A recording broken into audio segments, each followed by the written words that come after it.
Donald Trump adaugă noi tarife. Pare că nu trece o zi fără ca Donald Trump să mai pună un tarif. De data asta am ajuns la industria auto. De pe 3 aprilie, Donald Trump va implementa tarife de 25% pentru toate automobilele pe import care intră în Statele Unite. Desigur, dacă nu sunt create în Statele Unite. Dacă sunt create în Statele Unite, niciun fel de tarif. În acest video vom discuta care este impactul asupra producătorilor de mașini, dacă mașinile pe care vreți să le cumpărați în viitor vor fi mai scumpe sau mai ieftine, depinde unde stați, fie în Uniunea Europeană, fie în Statele Unite. Discutăm de unde a plecat tot acest război comercial, cum stăm în momentul de față și care erau tarifele din trecut și a Uniunii Europene față de Statele Unite, dar și a Statelor Unite față de Uniunea Europeană. Discutăm și reacția liderilor planetari de la Uniunea Europeană, mai ales în zona Germaniei, unde impactul este unul destul de mare, dar și la Canada și alți lideri planetari care au avut desigur opinii despre aceste tarife de 25% pe care Donald Trump vrea să le impună. Desigur, vom mai vedea și impactul economic global pe care îl poate avea și desigur de ce Donald Trump face toate lucrurile astea. Este oare benefic pentru Statele Unite? Care este planul lui? Poate unul ascuns în vederea acestor tarife? Le va menține? Nu le va menține pe termen lung? Vom discuta în acest video. Dacă vă plac aceste videouri scurte, direct la obiect, în care explicăm destul de clar ce sunt aceste tarife și impactul lor asupra economiei europene, dar și globale, aș aprecia un like. Numele meu Daniel Niță, fac asta de peste 7 ani de zile și mi-ar plăcea să văd aici destul de des, mai ales în secțiunea de comentarii, deoarece aia vă aparține de fiecare dată și vă puteți lăsa gândurile voastre acolo. Dacă apreciați, desigur, după ce priviți acest video și considerați că merită un like, aș aprecia dacă ați face asta și ați apăsa puternic butonul de like pe care îl găsiți jos. Bun, hai să vedem de unde a început și ce zice Donald Trump despre aceste tarife. Hai să vedem aici în conferința de presă pe care a avut-o și revenim imediat. Taking a lot of things that they've been taking over the years. They've taken so much out of our country, friend and foe, and frankly, friend has been oftentimes much worse than foe.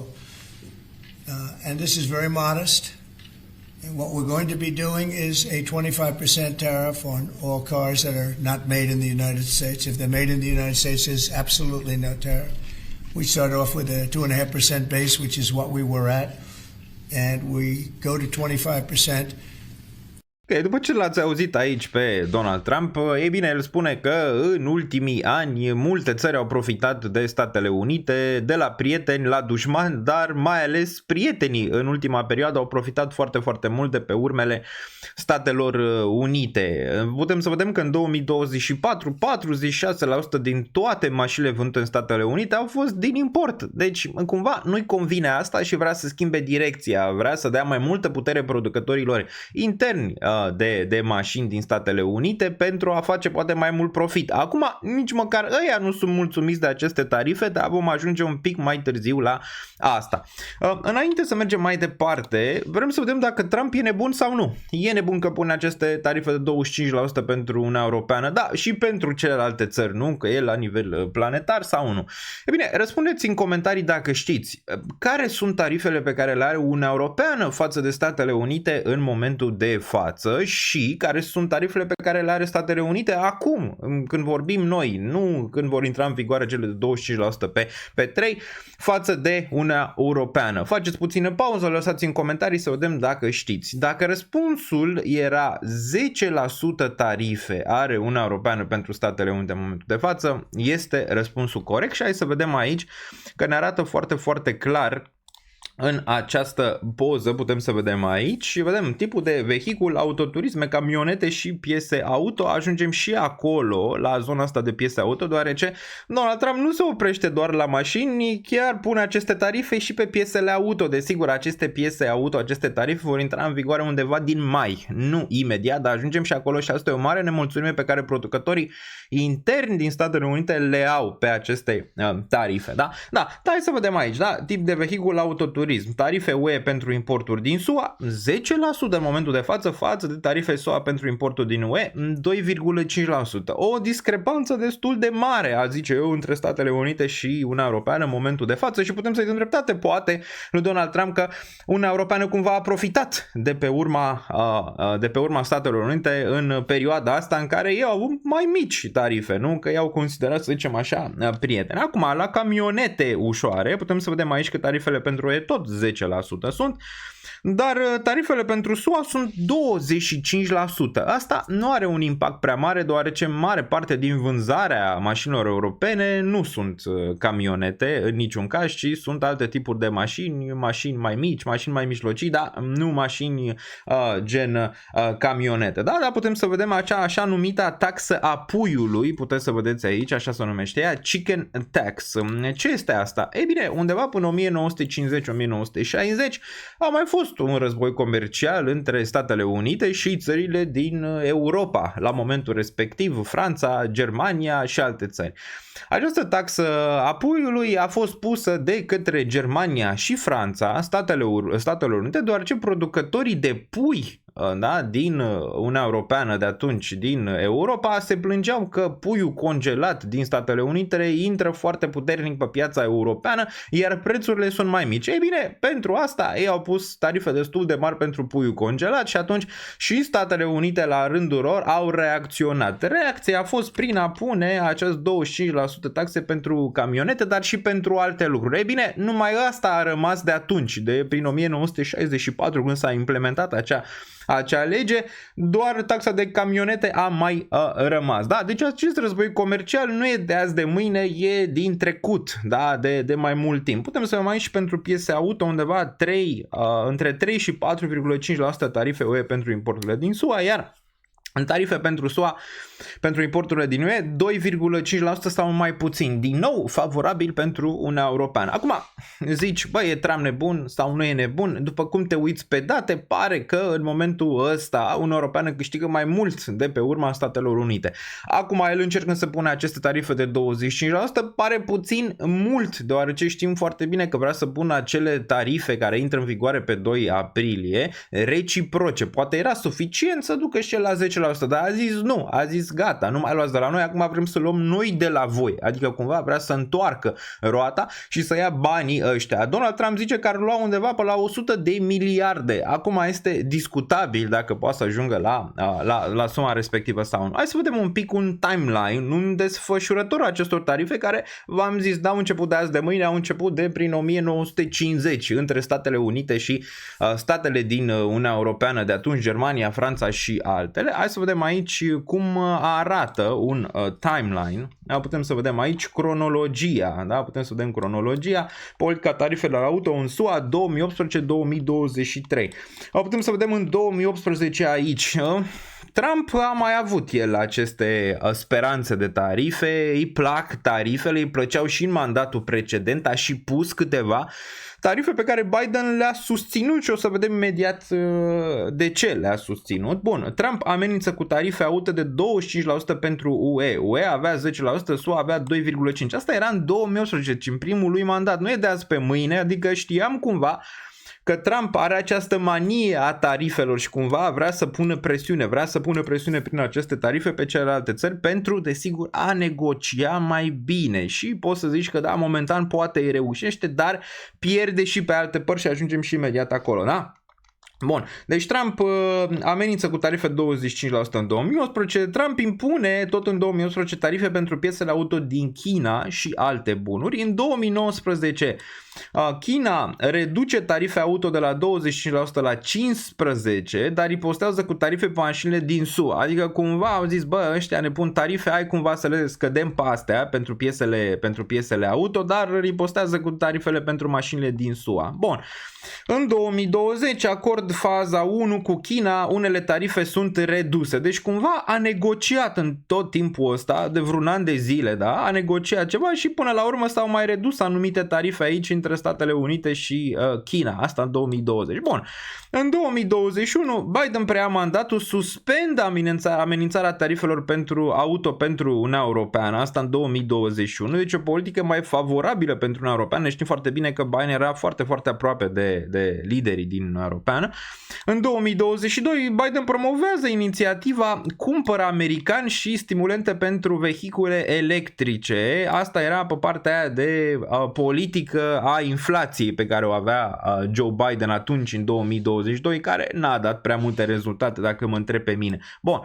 Iar în 2023 Biden menține tarifele pentru China. Să știi că Biden a menținut foarte multe tarife pe care le-a pus Donald Trump în mandatul lui, cu toate că a zis pe sub masă că nu era de acord. Singurul lucru, n-a fost de acord pentru tarifele auto pentru UE, care trebuia să fie de 25%, a zis că le suspendă, cel puțin temporar. Deci în 2023 Biden menține tarifele pentru China, se concentrează pe tehnologie și lanțuri de aprovizionare pentru vehicule electrice. Da, asta așa ca un timeline să vedem cum s-a ajuns aici. Nu e de azi pe mâine. Această politică de tarife a lui Donald Trump era un vis umed pe care el l-avea undeva din 2017-16, când a câștigat primul mandat, numai că atunci n-a putut să facă lucrurile de capul lui. Acum pare că s-a dus, cum s-ar zice, all-in și a ridicat miza, deoarece joacă la o miză destul de importantă în momentul de față. Vedem dacă și menține cărțile. Asta e foarte important de văzut. Bun. Acum, avem aceste tarife care vor intra în vigoare, am zis, pe 3, sunt și cele reciproce care vor intra în vigoare pe 2. Vom avea live și duminică, la final de lună, unde vom analiza închiderea de lună, dar vom avea live și miercuri. Trump numește Liberation Day, ziua eliberării, nu? Eliberării de cine? De, probabil, subjugarea celorlalte țări pentru Statele Unite, care, să zicem, au fost un parazit până acum pentru Statele Unite și au furat foarte mulți bani de la americanii de rând plătitori de taxe, cel puțin așa o vede ieri și o numește Liberation Day. Vom fi live miercuri de Liberation Day să vedem care va fi impactul și pentru piețe și pentru toate astea. Desigur, până la final de video vom da și o direcție la ce ne putem aștepta din punctul ăsta de vedere. Hai vedem ceilalți lideri, ce au zis ceilalți lideri aici după aceste tarife și începem cu ceva puternic. Canada, care a fost un aliat foarte puternic pentru Statele Unite o perioadă lungă, sunt și unul lângă altul acolo, nu? Sunt vecini. Hai vedem ce a zis prim-ministru canadian aici despre aceste tarife și revenim imediat. The old relationship we had with the United States, based on deepening integration of our economies and tight security and military cooperation, is over. What exactly the United States does next is unclear. But what is clear is that we as Canadians have agency. We have power. We are masters in our own home. Nous sommes maîtres chez nous. We can control our destiny. We can give ourselves much more than any foreign government, including the United States, can ever take away. We can deal with this crisis best by building our strength right here at home. It will take hard work. It will take steady and focused determination from governments, from businesses, from labor, from Canadians. Ok, l-am auzit aici pe prim-ministru canadian care a zis că s-a terminat. Relația dintre Statele Unite și Canada în momentul de față s-a terminat și asta revine la o idee veche pe care am avut-o, în care cel mai probabil Canada se va lipi de Uniunea Europeană. E singura mutare reală pe care poate să o facă în momentul de față Canada. Acum, nu știu dacă vor intra în Uniunea Europeană sau nu, deoarece e o distanță destul de mare și Canada nu este în Europa, dar probabil o colaborare mai strânsă între cele două state va urma. Nu numai asta, posibil și o reacție, că și asta e important de văzut, o reacție comună de la Uniunea Europeană și Canada în legătură cu aceste tarife. Sperăm totuși să nu escaleze acest conflict de tarife, deoarece Donald Trump a amenințat dacă Canada și Europa cumva vor veni împreună și vor pune noi tarife sau vor face niște lucruri lucruri care vor supăra Statele Unite din punct de vedere economic, va dubla aceste tarife sau chiar mai mult. Adică pur și simplu nu se lasă și amenință pe toți. Donald Trump a amenințat și producătorii de mașini interni, da? De la General Motors, la Ford, la toți cei care fac mașini în Statele Unite, că dacă vor crește prețurile pentru americani, va fi nasol pentru ei. Deci cumva amenință în stânga și în dreapta, ridică miza la un nivel destul de mare. Acum vedem dacă are și cărțile necesare. Da? Dar Canada cel mai probabil se va lipi foarte puternic de Uniunea Europeană în perioada viitoare. Asta am zis-o de când a început acest război al tarifelor. Vedem unde intră și China în tot jocul ăsta, deoarece China acum are popcorn-ul și mănâncă. De ce? Păi companiile chinezești de mașini au avut tarife peste tarife, de la SUA, de la Uniunea Europeană, de la toți. Acum au și ceilalți și au zis, bă, uite, în sfârșit văd și ei, da, ce se întâmplă în momentul când ai tarifele respective, nu? Și nu numai noi suntem cei care avem tarifele astea. Companiile de mașini, oricum chinezești, aveau un avânt destul de mare la nivel planetar, probabil acum o să aibă și mai mult, cu toate că Trump le-a pus și lor. Numai că Trump a mai zis ceva în legătură cu TikTok și dacă rămâneți aici, apăsați butonul de like, vă spun până la final, deoarece Trump cumva face shift de la Uniunea Europeană spre China în momentul de față, cumva să-i supere pe cei din Uniunea Europeană. Bun, hai să vedem ce a mai zis aici Lagarde. Deoarece și, nu Lagarde, Ursula von der Leyen, Ursula von der Leyen a zis așa: I deeply regret the US decision to impose tariffs on EU automotive exports. Tariffs are taxes, bad for businesses, worse for consumers in the US and EU. The EU will continue to seek negotiated solutions while safeguarding its economic interests. Ne zice aici Ursula von der Leyen, așa. Deci Ursula, o știe toată lumea pe Ursula, da? Deci zice că regretă decizia pentru aceste tarife asupra producătorilor de mașini din Uniunea Europeană. Tarifele sunt taxe și da, noi am mai discutat despre asta. Uitați-vă la celălalt video despre tarife pe care l-am avut, îl găsiți la mine pe canal când intrați prima dată și l-am explicat destul de clar. Sunt nasoale pentru business-uri și pentru cei care cumpără, nu? Pentru consumatori și în US și în EU și imediat ajungem și la prețuri, nu? Că v-am promis, e mai ieftin, e mai scump să cumperi o mașină în perioada viitoare, imediat ajungem și acolo. Uniunea Europeană continuă partea de negociere și soluții, nu? Pentru a nu mai avea aceste tarife și vedem în final dacă ele se vor menține sau nu. Bun. Mergem mai departe. Care sunt țările care au un impact asupra acestor tarife? Adică care sunt țările care suferă cel mai mult de pe urma acestor tarife? Hai să vedem. Păi, putem să vedem aici că în total 219 miliarde în importuri în 2024 făcute de Statele Unite. Deci importă destul de mult. Este o lovitură destul de grea, deoarece consumatorul din Statele Unite consumă, adică consumă destul de mult. Să vedem aici Mexic pe primul loc, undeva la 49,98. Japonia, la fel, Japonia a avut o reacție și prim-ministrul japonez a zis că nu-i plac asta și ar trebui să comunice mai bine, să găsească soluții pentru aceste tarife.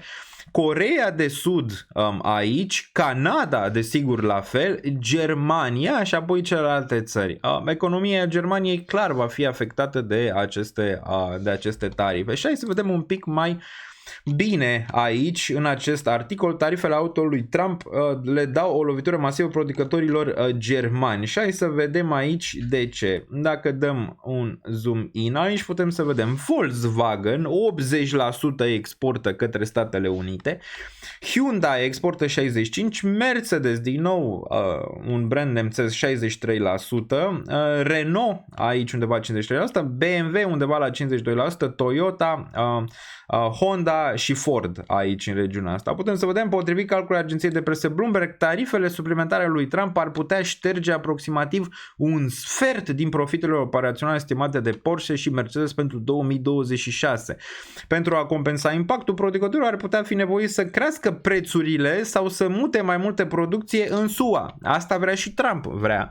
După aceste tarife, ca acești producători de mașini nemțești să facă niște fabrici în Statele Unite, nu? Și să producă intern, deoarece că dacă a zis el Trump că dacă se produce intern e ok, nu e niciun fel de problemă, nu? Și asta ar vrea cumva să mute industria de mașini nemțească, să mute o parte din ea și în Statele Unite. Similar cum s-a întâmplat atunci pe acel război al tarifelor de 1950 cu acel chicken tax, da? Ce făceau? Chiar dacă erau la camionete 25% taxe, producătorii din Uniunea Europeană, da? Franța, Germania și ceilalți, cumva au încercat și s-au mutat cu câteva fabrici în Statele Unite în următorii ani, nu imediat. Inițial ce au făcut? Făceau anumite manevre ca să poată să scape de aceste tarife, duceau mașini, duceau tiruri care ei le numeau acele tiruri pentru a muta pasageri, adică tiruri de pasageri. Le mutau din Franța în Statele Unite și ziceau astea nu sunt, să zicem, camionete, ci sunt pentru a muta personal. Apoi le dezansamblau și le făceau camionete acolo în Statele Unite după, ca cumva să evite și taxarea pentru piese în același timp. Poate ceva de genul ăsta se va întâmpla și de data asta, dar nu la nivel de a fenta regulile, deoarece aia n-a mers prea mult în 1950 în 1960, ci a mutat un pic din industria asta nemțească, a să o mute un pic în Statele Unite sau măcar o parte din ea. Da? Bun, asta ar vrea. Bun, aveți în ce mai acest articol aici, producători de mașini sport de lux Porsche, care se luptă deja cu vânzările în scădere în China, ar putea fi afectate în mod deosebit. În ultimii 15 ani, compania cu sediu în Stuttgart, Germania, a înregistrat o creștere constantă în SUA, o piață care a depășit acum China, cea mai mare importantă destinație de exportare a Porsche, adăugând provocări. Dealeri Porsche din SUA depind în totalitate de importuri, deoarece compania nu are nicio fabrică de producție acolo. Da? Putem să vedem aici. Desigur, mai sunt și altele, de la Volkswagen și BMW sau cum vrei să-i zici. BMW-ul cam pe primul loc o să fie la nivel de impact. Da? Acum, cresc prețurile sau nu? V-am pregătit aici un Excel. Putem să vedem, am zis, BMW, vânzări lunare estimate în Statele Unite, 18.000 lunar. Fabricație locală în SUA, da, au în Spartanburg aici dau destul de puțin. Exporturi către SUA au undeva la 225.000 de mașini anual, ceea ce e destul de mult. Acum, impactul. Care va fi impactul în Statele Unite? Păi impactul în Statele Unite va fi de creștere a prețurilor, desigur. Ei cumva apreciază undeva la 20-25% pe creșterea prețului, adică câteva mii de dolari bune pentru mașini venite din afară, dar și pentru cele interne. De ce? Piesele din mai va intra în vigoare din nou și tariful pentru 25% pentru piesele auto, deoarece producătorii din Statele Unite nu și-au piesele din Statele Unite, nu le produc acolo, undeva la 70% iau din extern. Și asta ulterior o să ducă la o creștere a prețului și de mașini interne, adică nu vă gândiți că dacă crește prețul la BMW, nu o să crească prețul, nu știu, la Ford sau la alte tipuri de mașini care sunt fabricate în Statele Unite. Nu vor crește de asta și Trump i-a amenințat. Nu creșteți prețul, că nu știu ce. Dar probabil că prețul va crește. Cum se reduce asta în inflație? Probabil și inflația va avea o urcare.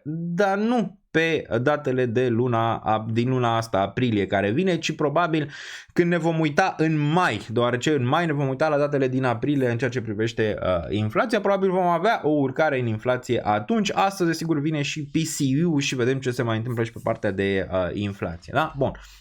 Deci, în Statele Unite prețurile vor crește. În Uniunea Europeană, pe termen scurt, e foarte probabil să cumpărăm mașini mai ieftine. Da, ați auzit bine, mai ieftine, cel puțin în prima fază.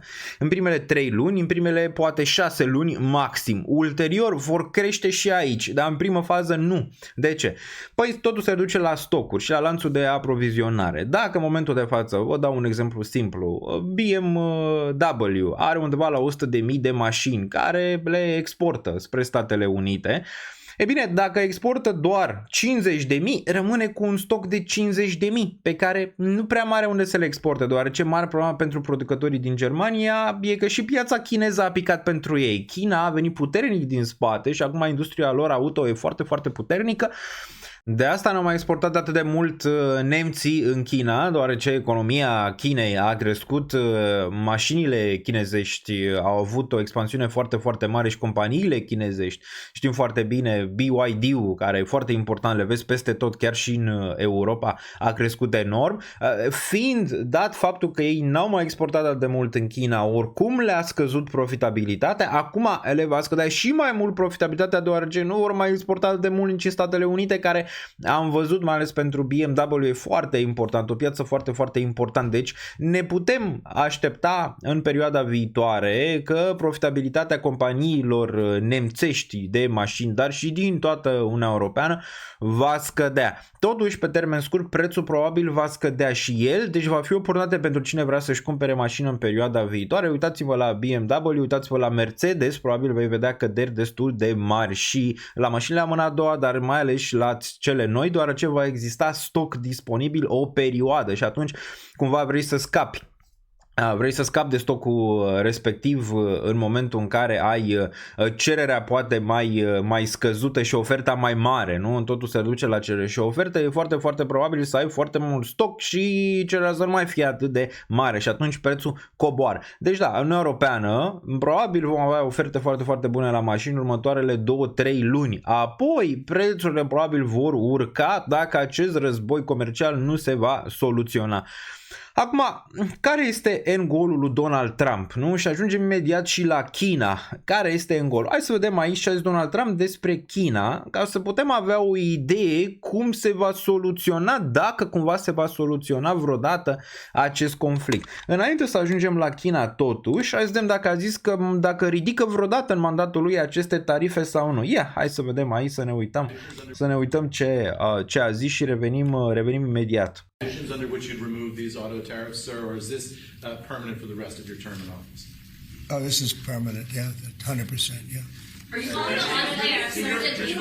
Ok, a zis că este permanent, adică nu va ridica aceste tarife niciodată în mandatul lui, asta de 25% impuse global. Din punctul meu de vedere este un bluff. Știm foarte bine că o cacealma, știm foarte bine că Donald Trump zice multe, face câteva, face mai puține, dar se schimbă de la o zi la alta. Una zice azi, alta zice mâine și un caz concret e ce a zis în legătură cu China, da, aici, deoarece pe data de 5 cumva expiră acel termen limită pentru TikTok pentru a se vinde unei companii din Statele Unite, asta dacă nu știți. E bine, hai să vedem ce a zis aici și pe urmă vedem care este golul lui Donald Trump în toată treaba asta, deoarece devine din ce în ce mai clar, da?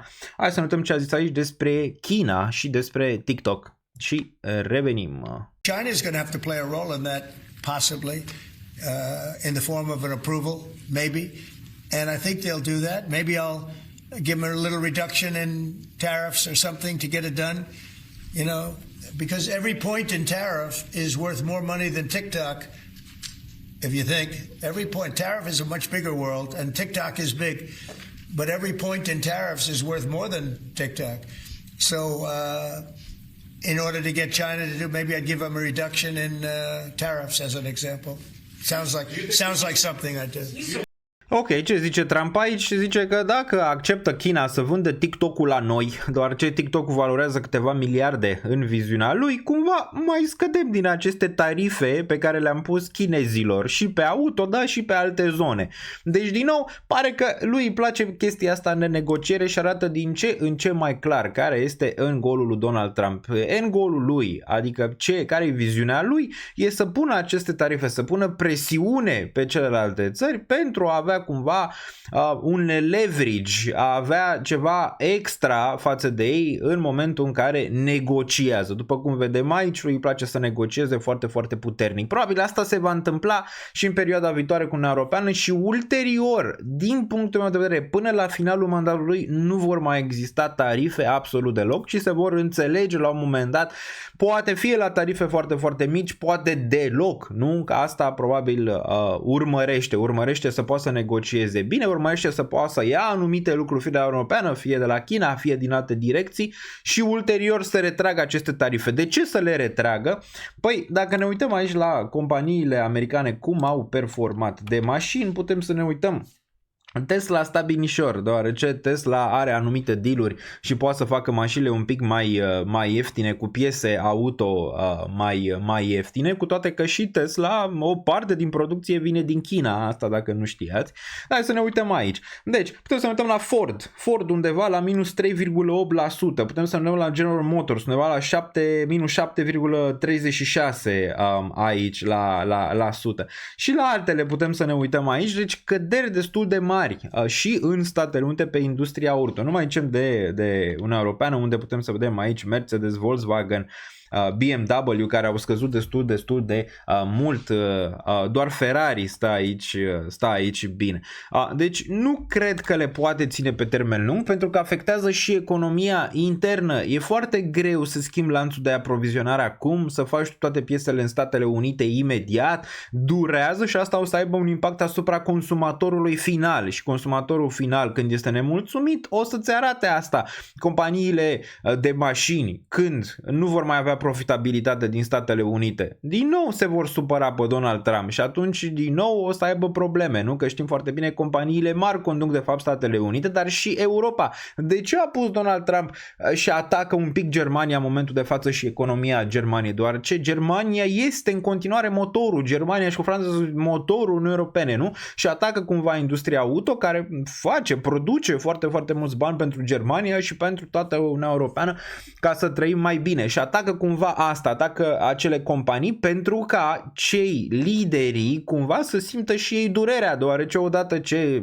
BMW nu o să mai aibă profitabilitatea respectivă, Volkswagen nu o să mai aibă, alte companii de mașini din Europa nu o să mai aibă, se duc la Van der Leyen și zic uite ce se întâmplă aici, nu? Se duc la Lagarde, se duc la Van der Leyen, se duc la ăștia, hai să facem un deal cumva și să o rezolvăm. Și pune presiune pe industrie. Ăsta este planul lui, îl duce până la cap, momentan îi merge, câștigă pe partea asta de a avea un edge spre deosebire de celelalte țări, dar pierde pe partea de aliați și asta e o problemă, deoarece devine în izolare. SUA devine o țară în izolare și acolo pierde. Vedem cum va ieși din zona aia și ce aliați va avea după. Se va duce spre China, se va duce spre Rusia, se va duce spre Turcia, care n-a zis nimic de Turcia ăsta Donald Trump, nici Elon Musk, având în vedere că sunt proteste masive în Turcia în momentul de față. Deci clar că încearcă să găsească alte piețe. Vor încerca și europenii să găsească alte piețe, că și asta e important de văzut. Vor găsi europenii alte piețe în care să-și vândă mașinile în perioada viitoare. Rămâne de văzut, e foarte complicat, dar cred că asta se va întâmpla. La nivel de piețe, cred că piețele nu știu dacă au aproximat neapărat acest 25% tarife, dar vor să vadă cum intră ele în vigoare și de fapt care va fi impactul atunci în momentul respectiv. Am avut o mică reacție pe S&P 500 ieri, unde am avut o corecție, nu atât de mare. Vedem astăzi dacă impactul va fi și mai mare. Cred că vom avea o zonă de volatilitate până miercuri, cel mai probabil joi. Săptămâna viitoare foarte importantă, desigur avem și vânzarea TikTok, avem și tarifele reciproce pe 2, avem și tarifele auto pe 3, avem și șomajul imediat pe 4, adică o săptămână foarte, foarte completă. De asta, dacă sunteți noi aici, apăsați butonul de subscribe, clopoțelul, deoarece o să facem foarte multe live-uri săptămâna viitoare. O să avem miercuri, o să avem desigur și vineri la șomaj, o să avem și acum duminică. Deci dacă sunteți noi aici, apăsați butonul de subscribe și clopoțelul cu Notify All. E foarte important. Dacă v-a plăcut acest video, desigur apăsați și butonul de like, poate o ducem la 1500, poate o ducem la 2000 de like-uri, iar dați-mi că vă place acest tip de conținut un pic mai short, chiar dacă video ăsta probabil ajunge undeva spre 25-30 de minute, o să aveți și capitolul pe el pentru a vă putea uita. Da, e mai scurt decât live-urile pe care le fac de obicei, undeva la 3 ore. Am alte chestii aici de adăugat, deci am zis, cumva Trump se gândește la China să le scoată acele tarife, ar mai fi faptul că deja Ferrari o să crească prețul cu 10% și asta pentru Statele Unite și asta o să se întâmple din ce în ce mai mult în perioada viitoare. Cam atât pentru astăzi, numele meu Daniel Niță, ne auzim în următorul, subscribe, like și stay safe, much love! Vreau să vă reamintesc că aveți toate linkurile în descriere de la Patreon, în care puteți găsi toate portofoliile mele, de la cripto, la acțiuni, puteți accesa zona de 1 la 1 direct cu mine pentru 30 de minute, puteți da cadouri pentru membership aici în secțiunea asta de Patreon, aveți zona de danielniță.ro în care puteți găsi un dashboard foarte bun care înglobează toată partea financiară, aveți XFIU aici, Exchange Crypto, aveți mega discount 72% pentru NordVPN, acțiuni și ETF-uri găsiți pe eToro aici prin linkul ăsta. Eu îl folosesc destul de des. Aveți portofele reci, Trezor Ledger, mă găsiți pe mine Real Daniel Niță pe Instagram, aveți jos butonul, puteți apăsa direct și vă duce pe Instagram în secțiunea de descriere, aveți și X, Twitter, la fel Real Daniel Niță. Până data viitoare, stay safe, much love!